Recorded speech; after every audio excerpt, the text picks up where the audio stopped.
Hello friends, myself Lalit Bhargav welcomes you on my channel Study Mantra. Today we are going to study development, chapter 1 of our economics.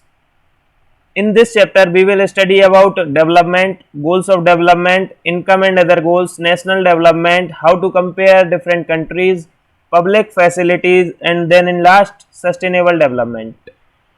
So friends, let's start without wasting your time.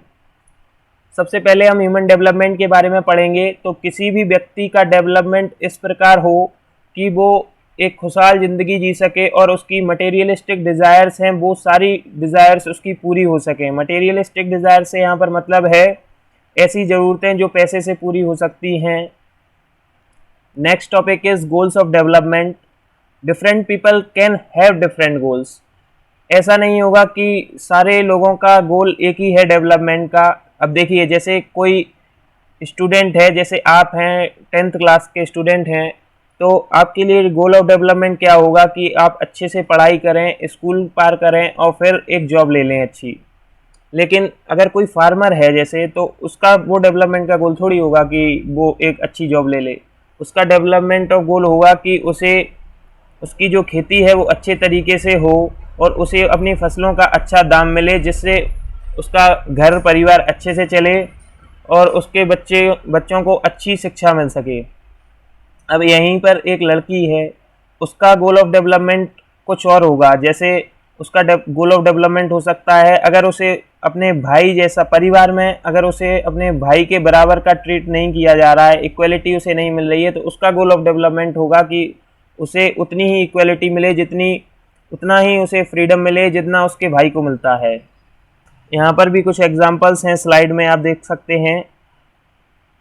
कोई अगर labourer है तो उसके लिए goal of development होगा कि उसे, जैसे अगर हफ्ते में 4 दिन काम मिलता है तो उसे हफ्ते में 7 दिन काम मिले, तो उसके लिए ये गोल ऑफ डेवलपमेंट है। Second point of goal of development is what may be development for one may not be development for other, it may be even destructive for other. अब देखिए, इसको हम एक एग्जांपल से समझते हैं कि जैसे किसी एरिया में डैम बनना है, तो उसके आसपास के जो एरियाज़ के लोग होंगे वो तो खुश होंगे कि चलिए इरिगेशन के लिए अच्छा पानी मिल जाएगा, उससे उनकी क्रॉप अच्छी होगी, मतलब वो उनके लिए एक तरीके से फ़ायदेमंद है। इंडस्ट्रियलिस्ट होंगे उस एरिया के तो वो भी खुश होंगे, उनके लिए भी वो गोल ऑफ डेवलपमेंट है, एक तरीके से डेवलपमेंट हो रहा है तो उन्हें भी फ़ायदा होगा उस एरिया से। लेकिन उस एरिया के जो ट्राइबल पीपल हैं जहाँ पर वो डैम बन रहा है, उनके लिए तो वो बहुत ज़्यादा नुकसानदायक है। क्या वो चाहेंगे कि वो डैम बने? नहीं चाहेंगे वो डैम बने, क्योंकि उन्हें अब फिर उनके घर से शिफ्ट कर दिया जाएगा। तो इस पॉइंट का यही मतलब है कि अगर डेवलपमेंट हो रहा है और वो किसी पर्सन के लिए बेनिफिशियल है, तो ज़रूरी नहीं है कि वो हर किसी के लिए बेनिफिशियल होगा। ऐसा भी हो सकता है कि किसी के लिए वो नुकसानदायक हो। जैसा कि अभी हमने एग्जांपल लिया, उसमें डैम बनाया जा रहा था तो इंडस्ट्रियलिस्ट और आसपास के जो लोग हैं उनके लिए वो बेनिफिशियल था, लेकिन ट्राइबल पीपल्स के लिए वो नुकसानदायक था। तो it may be destructive for other peoples. ये पॉइंट ज़रा इम्पोर्टेंट है, इससे क्वेश्चन बनता है कभी कभी। तो इस पर हमने, आप देख सकते हैं स्लाइड में एक स्टार का साइन बना दिया है। Next topic is income and other goals. अब देखिए, हमने ये तो पढ़ लिया, मैंने आपको बता दिया कि सिर्फ पैसे से ही डेवलपमेंट नहीं होता है, लेकिन अब बात इनकम पर ही आके अटकती है। भले ही लोग और दूसरी इच्छाएं भी रखते हों और भी उनके डेवलपमेंट के अदर गोल्स भी हो सकते हैं, लेकिन हर व्यक्ति के गोल्स में इनकम जरूर इंक्लूड होती है। जैसे देखिए, अगर कोई किसान है तो वो चाहता है कि उसकी क्रॉप अच्छी हो और फिर उसे अच्छा दाम मिले, तो उसमें भी इनकम, दाम अच्छा मिले मतलब क्या है, उसकी इनकम अच्छी हो।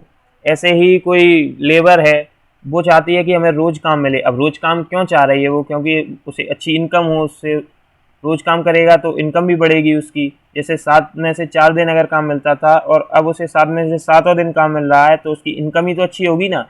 सिर्फ काम करने के लिए, इच्छा के लिए थोड़ी ना वो चाहता था कि उसे रोज़ काम मिले।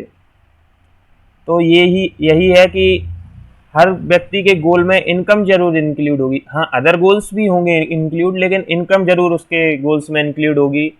Because without income life is not possible in this world. But जैसा कि हमने कहा कि money is not enough for development, people look at the mix of goals. लोग सिर्फ मनी की तरफ नहीं जाते। हमने पहले ही आपको बताया कि सिर्फ पैसा हो और पैसे से ही सारी चीज़ें नहीं खरीदी जा सकती, लोग भी जानते हैं। तो लोगों के कुछ अदर गोल्स भी होते हैं, जैसे वो इक्वल ट्रीटमेंट चाहते हैं, इक्वल फ्रीडम चाहते हैं, फ्रेंडशिप करना लोग पसंद करते हैं। सिर्फ अब फ्रेंडशिप देखिए अमेज़ोन पर तो मिलती नहीं है कि उसे मटेरियलिस्टिक गोल्स में डाल दें हम फ्रेंडशिप को, कि पैसे से फ्रेंडशिप खरीदी जा सके। अब ऐसे ही सिक्योरिटी और रिस्पेक्ट भी चाहते हैं लोग। अब रिस्पेक्ट कोई किसी के दिल में पैसे से तो बना नहीं सकता है। तो ये है नॉन मटेरियलिस्टिक गोल्स जो पैसे से नहीं खरीदे जा सकते। नेशनल डेवलपमेंट, अभी तक हमने पढ़ा ह्यूमन डेवलपमेंट के बारे में। अब देखिए किसी भी नेशन या फिर कंट्री का डेवलपमेंट कब होता है, जब वहाँ की रहने वाली सारी जनता का लिविंग ऑफ स्टैंडर्ड बढ़ जाए, उन्हें सारी फैसिलिटीज मिले, तब नेशनल डेवलपमेंट होता है। अब देखिए ये नेशनल डेवलपमेंट जो वर्ड है वो किसी भी इंडिविजुअल के लिए नहीं है। नेशनल डेवलपमेंट मतलब सारे नेशन में जितने भी सिटीजन्स रहते हैं उन सबका डेवलपमेंट एक साथ हो, सबको एक साथ सारी फैसिलिटीज मिले। मतलब यहाँ पर रिच और पुअर का कोई ऑप्शन नहीं है। अगर गवर्नमेंट कॉलेज या गवर्नमेंट कोई स्कूल है तो वहाँ पर अमीर के बच्चे भी जाके पढ़ सकते हैं और गरीब के बच्चे भी जाके पढ़ सकते हैं। अब नेशनल डेवलपमेंट कैसे हो सकता है? Educating the poor, providing the facilities, portable water मिले सबको। अब गरीब के बच्चों को पढ़ाएंगे तभी तो नेशनल डेवलपमेंट होगा। ज़रूरी थोड़ी है कि अमीर के बच्चे ही पढ़ जाएं और नेशनल का डेवलपमेंट हो जाए। How to compare different countries को अगर कंपेयर किया जाएगा तो सबसे पहले तो मैं बता दूं कि इनकम के बेसिस पर ही ज़्यादातर कंट्रीज़ को कंपेयर किया जाता है।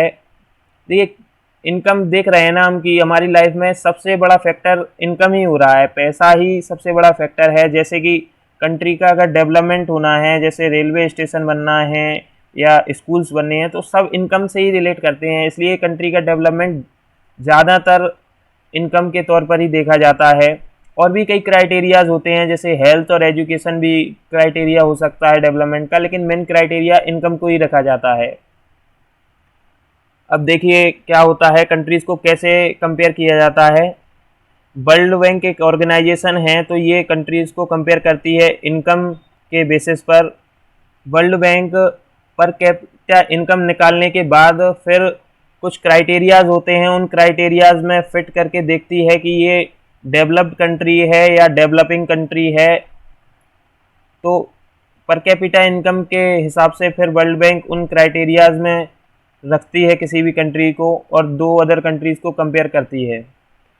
अब यूएनडीपी एक ऑर्गेनाइजेशन है, यूनाइटेड नेशन डेवलपमेंट प्रोग्राम, जो कि एचडीआर ह्यूमन डेवलपमेंट रिपोर्ट। अब ज़रूरी थोड़ी है कि इनकम के बेस पर ही हर कंट्री को कंपेयर कर दिया जाए। तो यूएनडीपी के तहत ह्यूमन डेवलपमेंट रिपोर्ट जारी की जाती है, जिसमें कंट्री की पर कैपिटा इनकम, हेल्थ में और एजुकेशन में, इन क्राइटेरियाज को देख के फिर एक ह्यूमन डेवलपमेंट रिपोर्ट बनती है। उसमें फिर कंट्रीज़ को कंपेयर किया जाता है अदर क्राइटेरियाज में, जैसे कि हेल्थ और एजुकेशन में। इनकम में भी कंपेयर किया जाता है, लेकिन साथ साथ में हेल्थ और एजुकेशन को भी देखा जाता है। इधर वर्ल्ड बैंक की रिपोर्ट में सिर्फ पर कैपिटा इनकम के आधार पर ही कंट्रीज़ को कंपेयर किया जाता है। अब देखिए किसी भी नेशन की इनकम को कैसे मेज़र करेंगे, तो पर कैपिटा इनकम के मेथड को लगाकर किसी भी नेशन की इनकम को मेज़र किया जाता है। पर कैपिटा इनकम को निकालने का फॉर्मूला होता है total income of the country divided by total population of the country. ये मिस्टेक के कारण है, मैं इसको सही कर दूंगा जब आपको नोट्स प्रोवाइड किए जाएंगे, आप इसे थोड़ा सा देख लें। All countries of the world are classified by World Bank into 3 broad categories, developing countries, under developed countries और डेवलप्ड कंट्रीज। अब देखिए World Bank per capita income निकालने के बाद क्लासीफाई करता है कि कोई भी कंट्री किस कैटेगरी में जाएगी, वो डेवलपिंग कंट्रीज़ में आती है, अंडर डेवलप्ड कंट्रीज़ में आती है या डेवलप्ड कंट्रीज़ में आती है। पर्टिकुलर कोई भी एक पर्सन है और वो $1530 या उससे कम कमा रहा है, तो वह लो मिडिल इनकम कंट्रीज़ में आती है या डेवलपिंग कंट्रीज़ उन्हें हम कह सकते हैं। हमारी जो कंट्री है वो भी डेवलपिंग कंट्रीज़ में ही आती है। मतलब यहाँ पर जो लोग हैं वो $1530 या उससे कम कमाते हैं। अब किसी भी कंट्री में अगर कोई व्यक्ति पर्टिकुलर पर्सन अगर 1035 यूएस डॉलर से कम कमाता है, यानी 1035 यूएस डॉलर से कम या उतना कमाता है, तो वह कंट्री अंडर डेवलप्ड कंट्री में आती है, या कह सकते हैं लो इनकम कंट्रीज में आती है। अब नेक्स्ट बात होती है रिच कंट्रीज की। रिच कंट्रीज में पर कैपिटा इनकम होती है या तो 12,616 यूएस डॉलर से ज़्यादा या फिर उतनी। अब ये कुछ टर्म्स हैं जिनको हम पढ़ेंगे। Life expectancy, it is the age which a particular person is expected to live, मतलब कोई भी पर्टिकुलर व्यक्ति इतना जिएगा, ये उससे एक्सपेक्ट किया जाता है, ये एवरेज एज है। तो इंडिया में जो मेल्स की लाइफ एक्सपेक्टेंसी रेट होती है वो 67.34 ईयर्स होती है और फीमेल्स की 69.64 ईयर्स होती है। अब नेक्स्ट है infant mortality rate. It is the total number of infants dying below the age of 1 year out of 1000 babies. Infant mortality rate होती है बच्चों की मृत्यु दर, मतलब सालाना 1000 बच्चे जब पैदा होते हैं तो वो एक साल के अंदर अंदर कितने बच्चे 1000 बच्चों में से ख़त्म हो जाते हैं, उसे कहते हैं हम इन्फेंट मोर्टेलिटी रेट। अब नेक्स्ट टर्म है हमारा adult literacy ratio. Adult literacy ratio से यहाँ पर मतलब है कि बोथ फीमेल और मेल जो होती हैं 15 साल से बड़े बच्चे, तो उनमें से कितने बच्चे पढ़े लिखे हैं, कितने बच्चों को लिखना और पढ़ना आता है, उसे हम एडल्ट लिटरेसी रेशियो बोलते हैं। और लिटरेसी रेट मतलब कि 7 साल से बड़े बच्चे जिन्हें पढ़ना या लिखना आता है। Now we have to study public facilities. तो पब्लिक फैसिलिटीज़ वो सारी फैसिलिटीज़ होती हैं जो गवर्नमेंट के द्वारा हर व्यक्ति को प्रोवाइड की जाएं, जैसे कि education, health, security, transport, food. इनमें आप कॉमन देख रहे होंगे कि ये सारी बेसिक नीड्स हैं जो हर अमीर इंसान को भी चाहिए और गरीब इंसान को भी चाहिए। Why do we need public facilities, हमें पब्लिक फैसिलिटीज़ की ज़रूरत क्यों पड़ी? तो देखिए, अब नेशन में सारे, ऐसा तो हो नहीं सकता कि सारे ही अमीर लोग हैं या सारे ही गरीब लोग हैं। एक पर्टिकुलर नेशन में ही आपको अंबानी से लेके टाटा बिरला जैसे लोग भी मिल सकते हैं, और रोड पर वहीं उसी सिटी में अगर आप रोड पर चले जाएं तो आपको बेगर्स भी देखने को मिल सकते हैं, जिनको मतलब ये तक उनका तय नहीं है कि उनको शाम को रोटी मिलेगी या नहीं मिलेगी, खाना उनका होगा या नहीं होगा। तो उन गरीब लोगों को भी पब्लिक फैसिलिटी मिले, वो एफर्ट नहीं कर पाते हैं उन पब्लिक फैसिलिटीज़ को, तो उन्हें भी वो सारी फैसिलिटीज़ मिले, गवर्नमेंट ऐसा ट्राई करती है। अब देखिए यहाँ पर अच्छा पॉइंट है कि even if a person has income to suffice his needs, sometimes they too can't afford certain facilities. ऐसी भी कई सारी फैसिलिटीज़ होती हैं जो मतलब अच्छी खासी इनकम है किसी इंसान की, लेकिन वो उन फैसिलिटीज़ को अफोर्ड नहीं कर सकता है। जैसे अब देखिए, कोई व्यक्ति है वो 50,000 रुपये प्रति माह कमा रहा है, वो अपनी प्राइवेट जाके ट्रेन थोड़ी खरीद लेगा। अगर उसको 200 किलोमीटर दूर कहीं जाना है तो वो ट्रेन से ही जाएगा ना, तो ये पब्लिक फैसिलिटी है ट्रेन। अब वो अपनी प्राइवेट ट्रेन थोड़ी खड़ी कर लेगा कि प्राइवेट ट्रेन से वो 200 किलोमीटर जाए। अब देखिए, ये सारी जो फैसिलिटीज़ हैं वो नहीं होंगी तो कंट्री की हेल्थ एकदम पुअर हो जाएगी।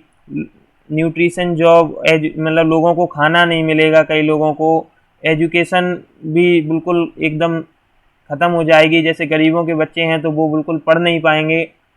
तो ये सारी प्रॉब्लम्स आ जाएंगी अगर पब्लिक फैसिलिटीज़ प्रोवाइड नहीं की गई तो।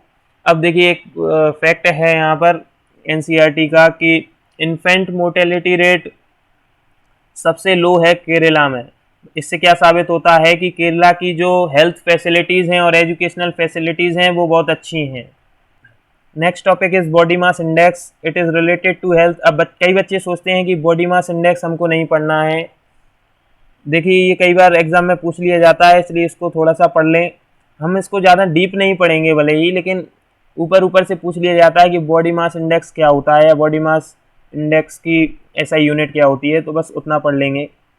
बॉडी मास इंडेक्स से एक क्राइटेरिया फिक्स कर दिया जाता है जिसके अगर आप अंडर में आते हैं तो आप फिट हैं, नहीं तो आप फिट नहीं हैं अगर इसके क्राइटेरियाज के अंडर में नहीं आते हैं। जैसे देखिए यहाँ पर फॉर इंस्टेंस 14 ईयर्स के गर्ल्स और बॉयज़ का सेम है कि अगर आप 18 टू 25, 18.5 टू 24.9 के वेट के बीच में आते हैं तो आप एक हेल्दी पर्सन हैं और फिट पर्सन हैं। अगर आप इसके थोड़ा बहुत ऊपर नीचे भी होते हैं तो भी कोई दिक्कत नहीं है। लेकिन अगर आप थोड़ा और ज़्यादा उससे दूर हैं तो आप डॉक्टर के पास जाइए, आपको डॉक्टर को कंसर्न करने की ज़रूरत है। बॉडी मास इंडेक्स की एसआई यूनिट क्या होती है? किलोग्राम पर meter square. Next topic is sustainable development. So sustainable development is a development in which we use the resources in such a way or in a sustained way that we can use these resources in present time, and also we have to save them for the future generation. Sustainable development में हम resources को इस तरीके से use करना चाहिए कि हम रिसोर्सेज को अच्छी तरीके से आज भी डेवलपमेंट के लिए यूज़ कर लें और अपनी जो आने वाली फ्यूचर जनरेशन है उसके लिए भी वो बचा रहे रिसोर्स। सस्टेनेबल डेवलपमेंट ये कहता है कि नेचुरल रिसोर्सेज को हम एक जुडिशियस वे में यूज़ करें जिससे कि वो फ्यूचर जनरेशन के लिए भी बचा रहे, हमारी आने वाली फ्यूचर जनरेशन है वो भी इन्हें यूज़ कर पाए। Ways to achieve sustainable development, तो नेचुरल रिसोर्सेज को हम साइंटिफिक तरीके से यूज़ करें, प्रॉपर तरीके से हम नेचुरल रिसोर्सेज को यूज़ करें जिससे कि सस्टेनेबल डेवलपमेंट हो, वो हमारी जो आने वाली फ्यूचर जनरेशन है वो उसे उन रिसोर्सेज को यूज़ कर पाए। पॉल्यूशन को हम ना बढ़ाएं, फ्लोरा और फौना का जो प्रोटेक्शन है वो हम करें, और कंजर्व वाटर रिसोर्सेज को हम कंजर्व करके चलें जिससे कि हमारी आने वाली जो जनरेशन है उसे बिल्कुल भी परेशानी ना हो। देखिए लगभग ये चैप्टर यहाँ पर ख़त्म हो गया है। एक छोटा सा टॉपिक है रिसोर्सेज का, उसे हम पढ़ेंगे। What are renewable resources and what are non renewable resources. देखिए रिन्यूएबल रिसोर्सेज वो रिसोर्सेज हैं जो एक अच्छी मात्रा में हमारे एनवायरनमेंट में अवेलेबल हैं, जिन्हें अगर हम अच्छे तरीके से यूज़ करें तो वो कई सालों तक चल सकते हैं। जैसे कि ग्राउंड वाटर, अगर हम ग्राउंड वाटर, आप जानते हैं ग्राउंड वाटर रिसाइकल हो सकता है, जो रिन्यू हो जाता है वाटर साइकिल के चलते, हाइड्रोलॉजिकल जो साइकिल होती है उसके चलते वाटर रिन्यू होता रहता है। लेकिन अगर हम उसे पॉल्यूट कर देते हैं तो वो धीरे धीरे ख़त्म हो जाएगा, वो यूज़ करने लायक नहीं बचेगा एक तरीके से कहा जाए तो। अब नॉन रिन्यूएबल रिसोर्सेज में जैसे कि ऑयल, अब ये वो रिसोर्सेज हैं जो एक पर्टिकुलर मात्रा में या बोले डेफिनेट मात्रा में अवेलेबल हैं हमारे एनवायरनमेंट में, तो इन्हें अगर हम बचा के और थोड़ा थोड़ा यूज़ करें तो हमारी आगे आने वाली जनरेशन, फ्यूचर जनरेशन के लिए ये सेव हो सकते हैं, वो भी इन्हें यूज़ कर सकती है अगर हम इन्हें बचा कर यूज़ करें तो। So guys this chapter is finished, we have covered all the topics of this chapter. Friends नीचे डिस्क्रिप्शन में आपको व्हाट्सएप ग्रुप की और टेलीग्राम ग्रुप की लिंक दे दी जाएगी, दोनों ग्रुप्स को आप जाकर ज्वाइन कर लें। वहाँ पर आपको सारे हमारे जो लेक्चर्स हैं उनकी लिंक मिल जाया करेगी, और जो नोट्स प्रोवाइड हम करेंगे कुछ दिनों बाद तो उनकी लिंक भी आपको वहाँ पर ही मिलेगी, वहाँ से आप सारे notes, hand written notes download कर लेंगे। सो फ्रेंड्स अगर आपको हमारा कंटेंट अच्छा लग रहा है तो चैनल को सब्सक्राइब करें और शेयर करें। थैंक यू गाइज, मिलते हैं नेक्स्ट वीडियो में अगले लेक्चर के साथ।